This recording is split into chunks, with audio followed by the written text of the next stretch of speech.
երկրի ներքին գործերի մեջ խառնելու շատ ցցուն վառ օրինակներ ենք մենք տեսնում։ Խանդանյան, որ հիբրիդային պատերազմ ասած Հայաստանի դեմ որ իրականացում է, դուք դիտարկում եք իշխանությունը նկատի ունեմ, միայն Ռուսաստանի։ Ոչ, հիբրիդային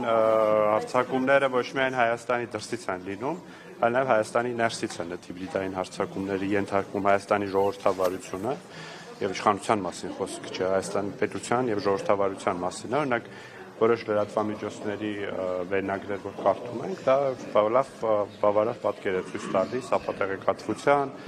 բայց հիբրիդային հարձակումները մենակ ապատեղեկատվության մասին իհարկե չէ, կիբերանվտանգության մասին են, որոշակի ֆինանսական ժամանակակից մեխանիզմների մասին են, որոնց այլ երկրներ ենթարկվել են եւ լավ կլինի, որ Հայաստանը այդ առումով դիմակայունություն ձեռք բերի։ Իսկ դուք հիշում եք Եվրամիության պաշտոնյաների Կայա Կալասի, Գերմանիայի կանցլերի,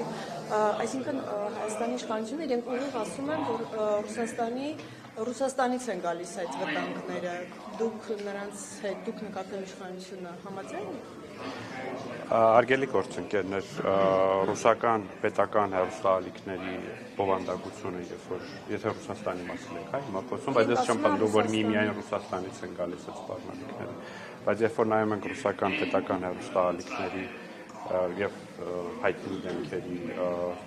մտքերը եւ արտահայտությունները Հայաստանի Հանրապետության նկատմամբ, Հայաստանում ժողովրդավարական գործընթացների նկատմամբ, այո, կարող ենք արձանագրել, որ դա եւս հիբրիդային կամ Հայաստանի ժողովրդավարության դեմ ձեռնարկված որևէ քայլ է, բայց այդպես միանշանակ եւ միակողմանի պետք չէ դիտարկել այդ դրանք այդ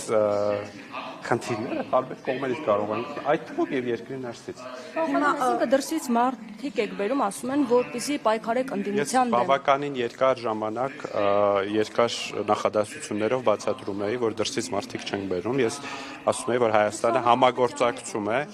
Հայաստանը չեմ համեմատում, ընդհանրապես չեմ համեմատում, որովհետև համեմատելի չէ, ես ընդդիմադիրները մեզ մեղադրում են, ես էլ ասում եմ, որ ավելի ցցուն օրինակներ կա, կարելի է ցցուն օրինակների մասին խոսել, իսկ Հայաստանը Եվրամիության հետ համագործակցում է իթիվս այլ թեմաների, նաև Հայաստանի ժողովրդավարական ինստիտուտների ամրապնդման ուղղությամբ, այդ թվում եւ նմանատիպ սպառնալիքների եվրոպական գործիքակազմից օգտվելու համար։ Որևէ երկրի Ինչ են մեղադրանքները այդպես չեն։ Դեմ պայքարելու համար։ Հիմա ընդդիմությունը նաև մեղադրում է Եվրոպական միության դիտորդական առաքելությունը Հայաստանում տեղակայել։ Չէ, բայց դա շատ նման հարց է, որովհետև Հայաստանը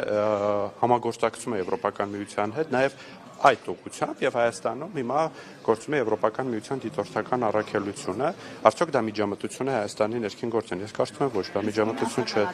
Երբ որ պահանջվում է այդ ամեն ինչ, Հայաստանը իր ռեսուրսներով, ֆինանսական ներուժով չի կարող պայքարել, որ միջոցները Խոսքը ֆինանսական ռեսուրսների մասին չէ միայն, խոսքը մեթոդաբանության եւ գործիքակազմի մասին։ Իհարկե։ Հիմա ինչ մեթոդաբանությունը որտեղ է դնում, ինչ ուղղությամբ է, այսինքն ինչպես է պայքարը լինելու գործիքակազմը որն է։ Ես ճիշտ ասած այդ գործիքակազմի մասնագետ չեմ, բայց ապատեղեկատվության դեմ ինչպես են պայքարում։ Ավելի օրինակ մեկ օրինակ ասեմ, ստրատեգիական ռազմավարական հաղորդակցությանը ավելի լավացնելով պետական մարմինների, տարբեր կառույցների, լրատվամիջոցներին աջակցելով, որպեսզի լրատվամիջոցները ավելի դիմակայուն լինեն անհարցակ, որտեղ լրատվամիջոցները եւս չէ, հարձակվում են դիմակայություն նշանակում է պրոարմենցիան քաղաքականություն։ Ոչ,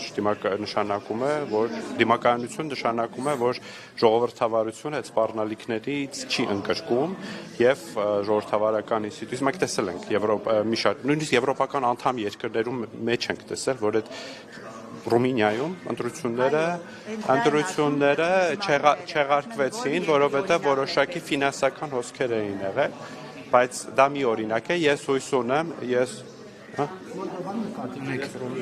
ասել Եվրոպական միության անդամ է 2007 թվականից։ Մեզ հետաքրքրում է այդ գործիքակազմի կիրառությունը եւ արդյունավետությունը Հայաստան։ Պարոն Խանդանյան, կներեք, այդ գումարը, որ Եվրոպայից գա ժողովրդավարությունը ուժեղացնելու եւ այլն համար, օրինակ քաղաքացիների բերանը փակելով եւ դուրս հանելով ավելի նուրբ մեթոդներ կկիրառվեն եւ կգործադրվեն, օրինակ այդ ուղղությամբ գումարը ինչպես կծախսվի։ Գումարը ես արդեն նշեցի, նախ խոսքը միայն գումարի մասին չէ, խոսքը մեթոդաբանության մասին է, համագործակցության մասին է։ Ինչ մեթոդաբանություն։ Հայաստանում նախ դուրս մեթոդների մասին իհարկե մեզնից շատ երկրներ պիտի սովորեն իրավապահ համակարգի գործունեության։ Ես կարծում եմ, երբ որ նույն Եվրոպական միության շատ երկրներում շատ ավելի բիրտ մեթոդներ են կիրառում տարբեր իրավիճակներում, այնուամենայնիվ Հայաստանը նաև տարբեր ոլորտներում, այդ թվում եւ իրավապահ համակարգի կարողությունների զարգացման տեսանկյունից համագործակցում է տարբեր գործընկեր երկրների